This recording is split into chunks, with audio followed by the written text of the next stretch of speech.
성경학교이든 수련회든 왜 하는 겁니까? 그것은 성경을 알게 하기 위하여 하는 것입니다. 만약에 수련회와 성경학교가 또 아니 교회에서 또 그 어떤 프로그램을 갖든 성경을 알게 하는 일이 아닌 그것을 한다면은 그것은 교회 프로그램의 잘못된 내용이다. 이렇게 정의할 수가 있겠습니다.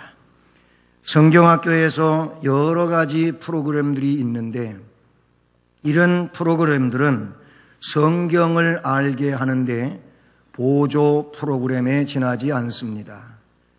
만약에 성경을 뛰어넘는 그런 프로그램이 있다면 그것은 교회 교육의 잘못된 교육이고 틀을 가지고 있다고 볼 수밖에 없는 것입니다. 저는 우리 교회 주일학교에서 여름 성경학교이든 수련회에서 성경을 알게 하라고 하는 이런 주제 아래서 모쪼록 성경을 잘 알려주고 가르침으로 이들이 성경을 알아가는 이런 중요한 훈련의 기회가 될 수 있기를 간절히 소원합니다.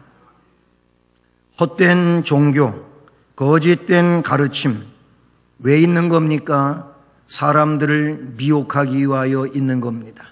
진리에서 이탈시켜서 비진리의 내용을 따라가게 하기 위하여 이런 미혹의 영들이 있습니다.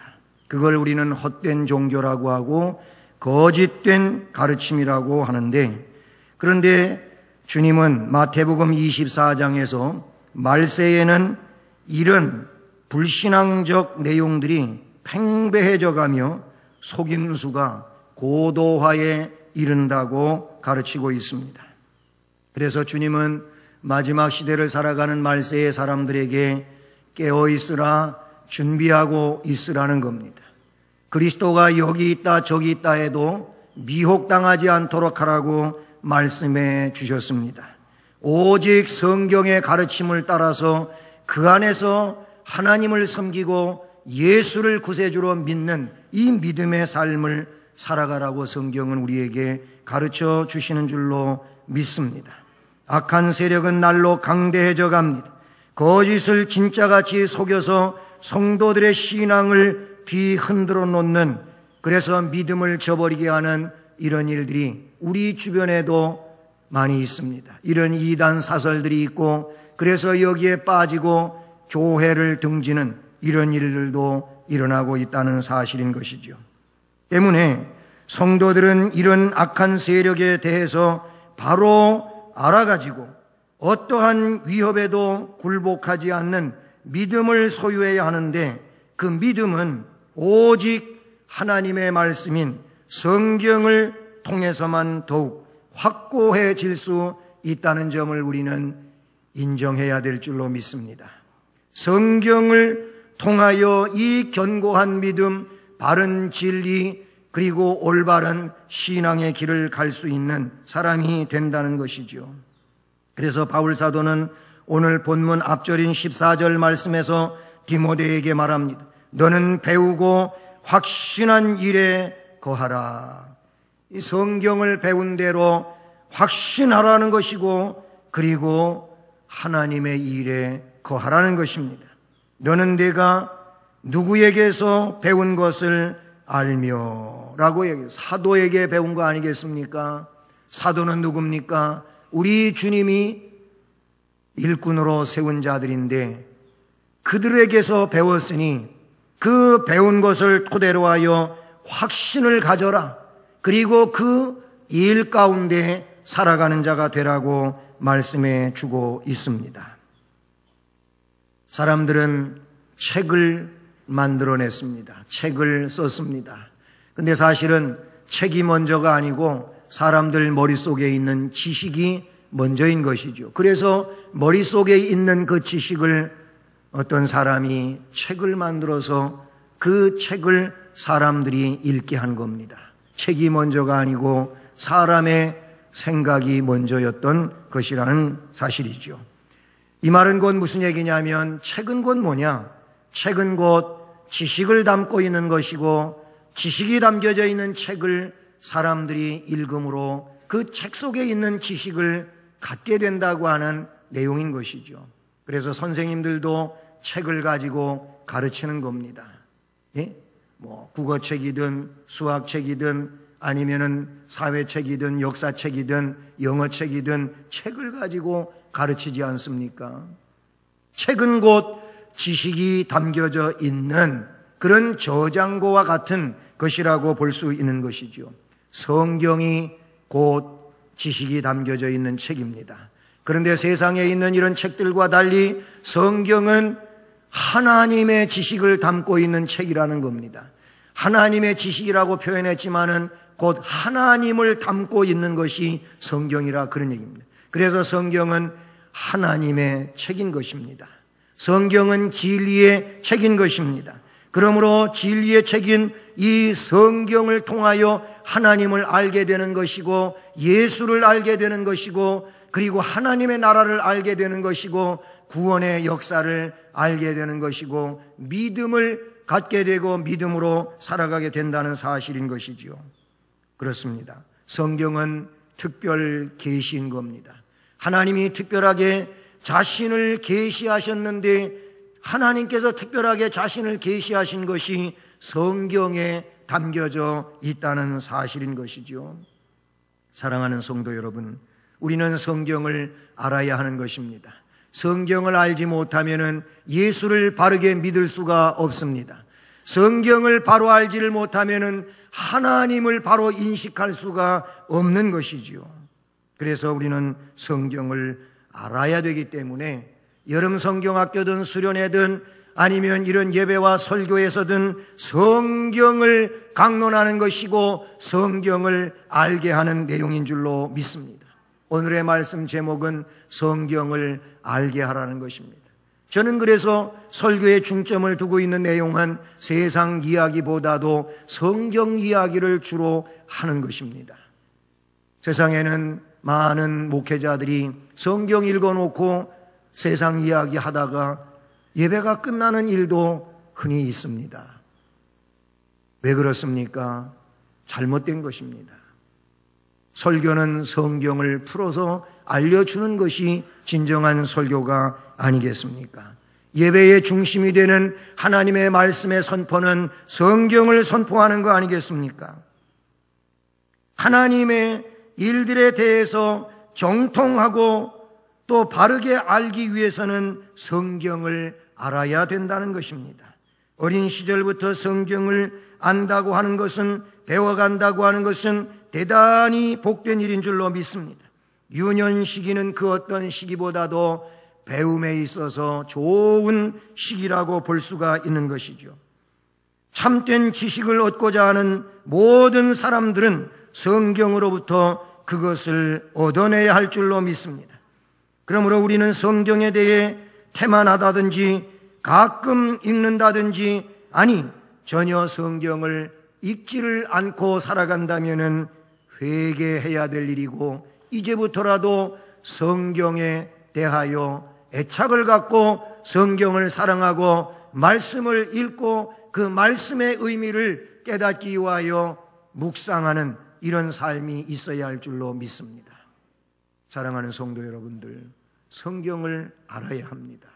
성경을 아는 것이 곧 천국을 향하여 가는 바른 길을 아는 자가 될 수 있다고 볼 수 있는 것이죠. 오늘 말씀에도 바울은 그래서 성경이 뭐냐, 왜 성경을 알아야 하느냐를 분명하게 제시하고 있는데 15절 말씀에서 바울 사도는 성경은 구원에 이르는 지혜를 갖게 해주는 책이라고 말씀해 주고 있습니다. 말씀해 보면 이렇습니다. 어려서부터 성경을 알았나니 성경은 능히 너로 하여금 그리스도 예수 안에 있는 믿음으로 말미암아 구원에 이르는 지혜가 있게 하느니라. 아멘. 그렇게 말씀해 주고 있어요. 성경이 뭐냐? 네가 성경을 어려서부터 알지 않았느냐? 그런데 그 성경은 이런 것이라는 겁니다. 성경은 능히 너로 하여금 그리스도 예수 안에 있는 그 믿음, 그 믿음으로 말미암아 구원에 이르는 지혜가 있게 하느니라. 성경은 성도에게 구원에 이를 수 있는 지혜를 주는 책이 성경입니다. 이미 앞에서 말씀을 드린 것처럼 성경은 뭐라고요? 하나님의 지식을 담고 있는데, 하나님의 지식을 담고 있다고 하는 것은 하나님을 그 속에 담고 있다는 것입니다. 성경은 하나님의 뜻입니다. 성경은 하나님의 계획입니다. 그러므로 성경을 알아야 하는데, 그 성경을 알면 구원에 이르는 지혜를 갖게 되는가, 그런 얘기인 것이죠. 그래서 예수님은 성경에서 영생을 얻는 줄 알고 너희가 성경을 상고하거니와, 요한복음 5장 39절 말씀에 기록하고 있는 내용이죠. 성경을 우리가 상고하는 이유가 뭐냐면 성경을 통하여 영생을 얻는 줄 알기 때문에 성경을 상고한다는 거예요. 성경은 구원의 길이 되시는 그리스도를 증거하고 있는 줄로 믿습니다. 이미 주님은 구원의 길에 대하여 말씀할 때 요한복음 14장 6절에서 내가 곧 길이다, 내가 곧 진리다, 내가 곧 생명이다, 내가 길과 진리와 생명이기 때문에 나로 말미암지고 나를 통하지 않고는 어느 누구도 아버지께로 나아갈 자가 없다. 하나님 앞에 갈 수 없다는 거예요. 오직 예수로만이 하나님 앞에 간다는 거예요. 근데 오늘 말씀에도 보면은 구원에 이르는 지혜를 얻기는 얻는데, 성경을 통하여 구원에 이르는 지혜를 갖게 되는데, 말씀에 보면 이렇게 수식하고 있습니다. 성경은 능히 너로 하여금, 성경은 능히 너에게 그리스도 예수 안에 있는 믿음으로 말미암아, 요 문장이 너무나 귀중한 문장이라 얘기해요. 이 내용을 우리는 우리 마음속에 밝히 기억하고 심어놔야 할 줄로 믿습니다. 성경은 능히 너에게 그리스도 예수 안에 있는 믿음, 그리스도 예수를 떠난 믿음은 안 된다는 거예요. 그리스도 예수 안에 있는 그 믿음, 그 믿음으로 말미암아 구원에 이르는 지혜를 갖게 한다. 이것을 말씀해 주고 있는 것이지요. 그렇습니다. 베드로후서 1장 21절 말씀에도 보면은 그런 내용을 담고 있는데, 그건 좀 더 후에서 말씀을 드리겠습니다. 여러분, 구원에 이르는 이 지혜, 그리스도 예수 안에 있는 믿음이어야 하는데 왜 이게 귀중한 것입니까? 아까 앞에서 미혹의 영들을 이야기했습니다. 적그리스도, 거짓 선지자. 뭐예요? 이들은 성경의 내용이 아닌 다른 것을 진리로 이야기하고 있다는 거예요. 이단이 그렇다는 겁니다. 예를 들어 신천지 이단은 여기 그리스도 예수 안에 있는 믿음이 아니고 이만희 씨를 믿는, 그가 성경을 해석하고 그가 말하고 있는 영생주교, 영생교주, 그걸 믿고 있는 거예요. 그리스도 예수는 거기에서 빠져 있는 거예요. 그러면 이단인 겁니다. 그러면 이 신천지 말고 우리 주변에 있는 하나님의 교회는 어땠습니까?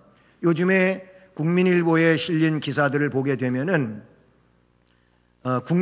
국민일보가 이런 신천지 집단이라든지 이 하나님의 교회라고 하는 이단으로부터 많은 손해배상 청구 소송에 걸려 있었어요. 한 6억 7천만 원짜리, 4억 5천만 원짜리 명예훼손으로 이런 소송을 이단들이 걸어왔어요. 그리고 요 안산에 있는 상록교회 진용식 목사님, 거기는 이단에 빠졌던 사람들 나와서 이들을 개종시켜가지고 다시 우리 교회에 소속하게 해서, 그래서 바른 신앙생활을 살게 하는 이 훈련 프로그램이, 개종교육 프로그램이 거기 있어요. 그래서 이 진용식 목사님도 신천지가 이단인 거에 대한 것들을 어디든지 다니면서 강의해요. 이 하나님의 교회가 왜 이단인지 그거를 이야기해요. 그러니까 그 집단으로부터 고소를 당하고 그랬어요. 그런데 요즘에 그 고소가 대법원 판결로부터 다 끝났는데 6억 7천만 원짜리 이런 손해배상 소송에서도 그 내용이 얼마 줘라, 6억 7천만 원 너무 많으니까 얼마 줘, 이런 것도 아니고 손해배상 제로, 아무 문제 없다. 정정보도, 몇 자 정정보도 이런 거 그 보도 요구하는 대로 하지 말고 뭐 40 몇 자 보도, 20 몇 자 보도만 해도 된다, 이렇게까지 판결이 됐다 그런 얘기예요. 여러분, 하나님의 교회는 원래가 교주가 누구냐면 안상홍 씨였어요. 안상홍 씨. 그런데 오래전에 진용식 목사님, 그분의 말에 이거 하면은 국수 먹다가 죽었어요. 국수 먹다가 뭐 살이 걸려서 죽었다는 거예요. 그래서 그게 손해배상 청구됐던 거예요. 근데 사실로 밝혀진 겁니다. 근데 이 사람 죽었어요. 교주가 죽었어요. 그래서 그분이 그 사람들에 의하면 누구냐면 하나님이었어요. 하나님. 안상홍 하나님. 그 찬송가를 개사해가지고 안상홍 하나님 이런 노래를 불러요, 그들은요. 죽고 나니까 하나님이 없어졌잖아요. 그래서 새로운 하나님이 생겼는데 그의 부인이 장길자예요, 장길자. 그래서 장길자 하나님이 생기고 어머니 하나님이 생기고 아버지 하나님이 죽고 어머니 하나님이 생겨났다, 그런 얘기예요. 그래서 일명 길자교라고도 불려지는 데가 하나님의 교회란 말이에요. 여러분, 우리 수원에도 하나님의 교회가 얼마나 많이 포진하고 있고, 저 화서동 가는데도 그냥 장로 교회였었는데 그걸 몰래 사기로 사가지고 그냥 하나님의 교회로 리모델링 했어요. 그런 데가 있어요, 수원에도요. 어쨌든 거기에 보면은 예수 그리스도가 없다는 거예요. 그리스도 예수 그 믿는 믿음으로 말미암아 구원에 이르는 지혜를 갖게 되는데 사람이 대신한다는 거예요.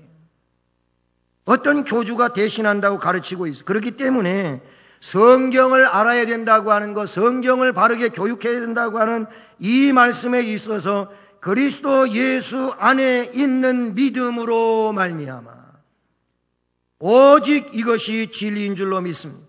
전폭적으로 그리스도를 믿음으로써만이 하나님의 구원의 뜻을 알 수 있는 영적 지혜를 얻게 되는 줄로 믿습니다.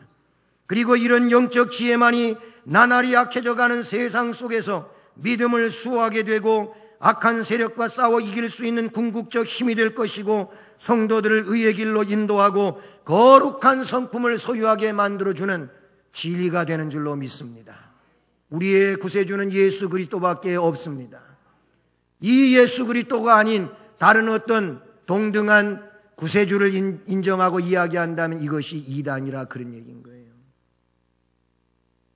이단이 그런 겁니다. 예수를 구원자로 채택하지 않고 다른 이가 구원자가 될 수 있다고 하는 그 자체가 이단이라, 그런 얘기인 것이죠. 구원에 이르는 지혜는 다른 어떤 책에서도 가르쳐주지 아니하고 오직 하나님의 말씀인 성경만이 구원에 이르는 지혜를 가르쳐주는 줄로 믿습니다.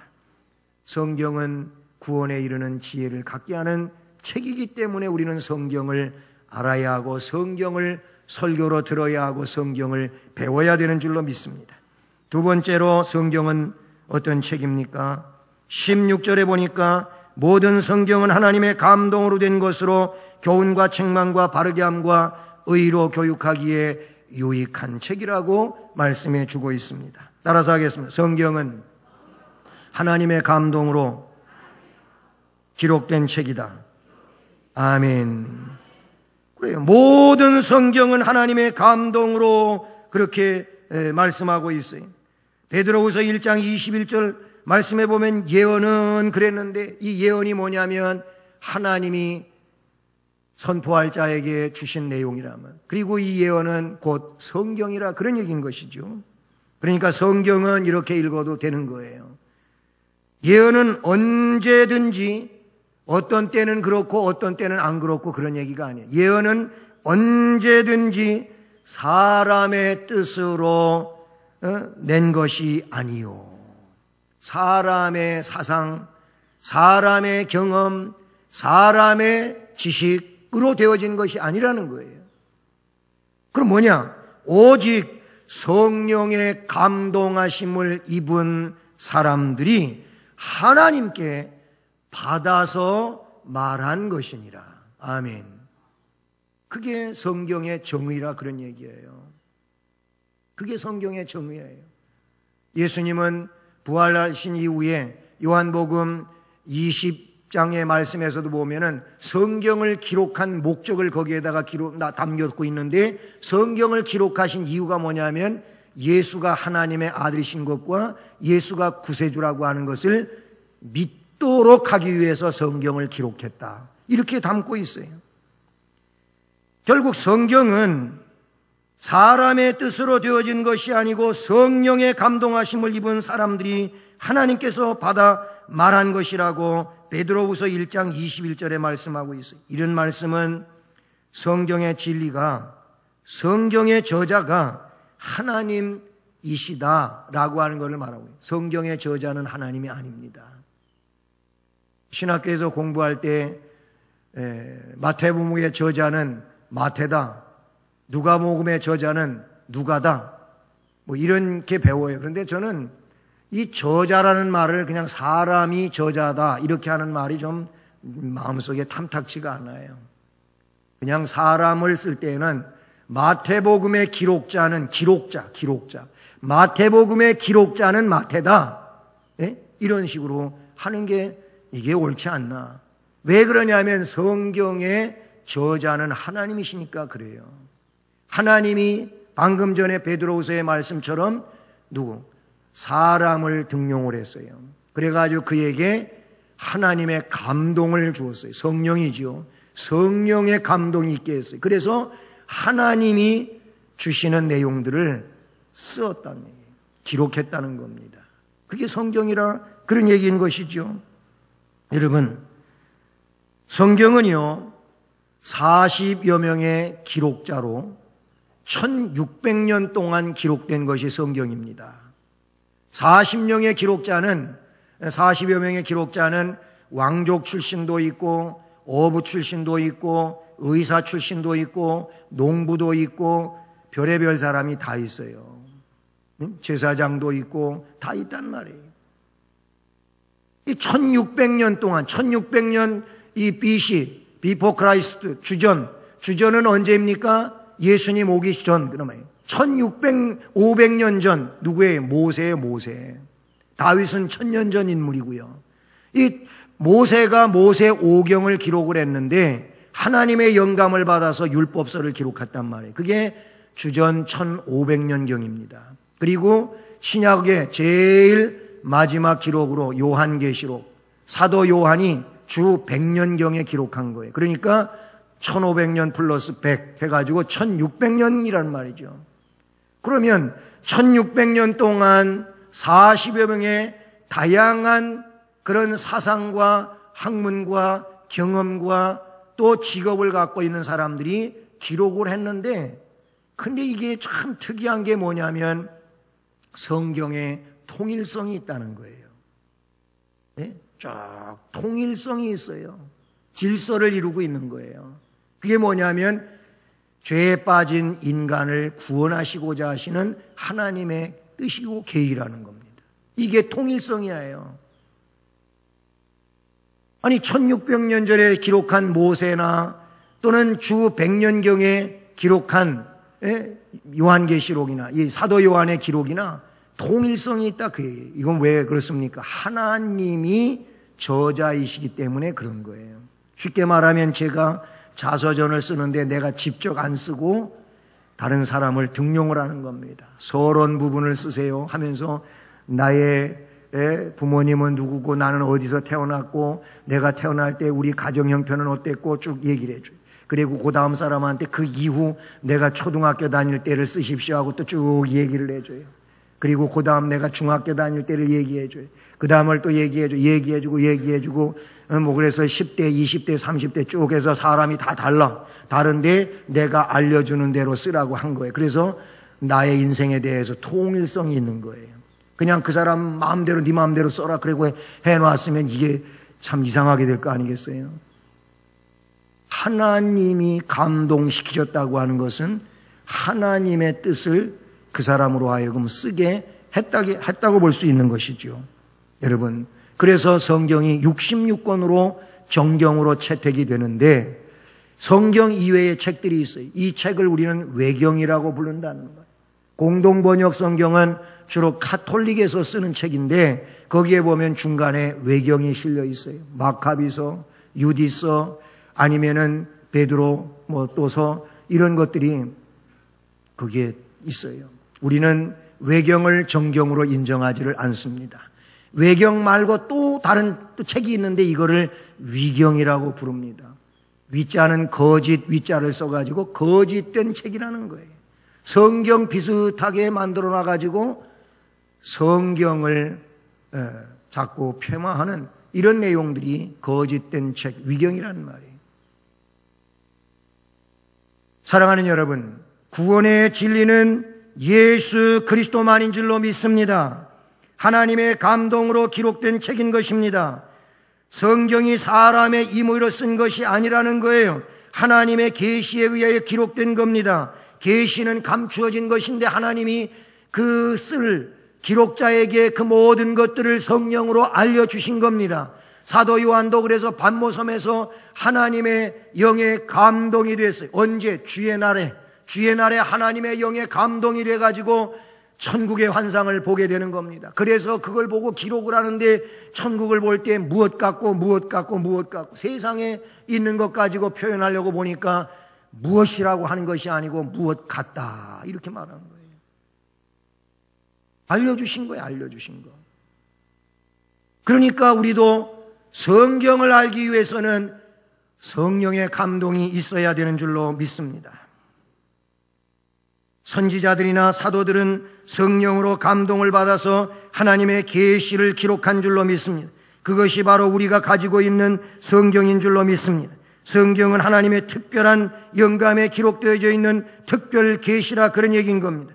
하나님의 감동으로 기록된 성경은 오늘 말씀의 교훈과 책망과 바르게 함과 의로 교육하기에 유익하다 그랬어요. 그렇습니다.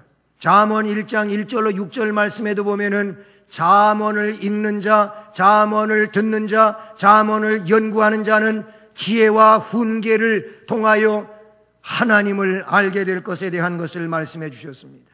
고린도전서 2장의 6절 이하에서 14절까지의 말씀을 보면은 거기에는 성령과 관계하여 말씀하고 있는데 성령을 받아야 하나님을 알 수 있다는 거예요. 성령은 곧 하나님이신데 하나님의 영인 이 성령이 임하는 자는 하나님의 깊은 것까지도 통달하느니라 그랬어요. 결국 성경은 성령의 감동으로 기록된 책으로 성경을 통하여 성령의 사람들이 하나님을 알게 되는 줄로 믿습니다. 여러분, 제가 신학 공부에 처음 할 때에는 그때 성경 신신학자들이 많이 강의되어졌어요. 교수님들로부터. 그런데 이 신신학이 뭐냐? 우리는 보수신학이지 않습니까? 신신학자들은 세계의 거장 신학자들이라고도 할 수 있는 사람들인데 문제가 뭐냐면 성경을 성경으로 인정하지 않는데 문제가 있는 거예요. 그래서 신신학자 어떤 사람은 성경에 하나님의 말씀만 남겨두자. 그리고 하나님의 말씀이 아닌 건 다 빼버리자. 그래가지고 성경을 칼질하기 시작했어요. 요건 하나님 말씀 아니다. 아, 이것도 하나님 말씀 아니네. 이런 식으로 하나님의 말씀만 남겨놓으려고 작업을 하다 보니까 이게 웬일입니까? 성경 속에 하나님의 말씀이 하나도 없는 거예요. 전부 사람의 이야기라는 거예요. 그래서 나중에 그가 뭔 얘기를 했냐면은 성경에 까맣게 쓰여져 있는 기록들은 어떨 때의 하나님의 말씀이냐? 내 안에 하나님의 성령이 감동을 시켜가지고 성령의 감동에 의해서 그 말씀이 감동으로 올 때에만 말씀이라는 거예요. 이런 얘기를 한 거예요. 이게 신신학자들의 성경학입니다. 우리는 그렇게 말하지 않습니다.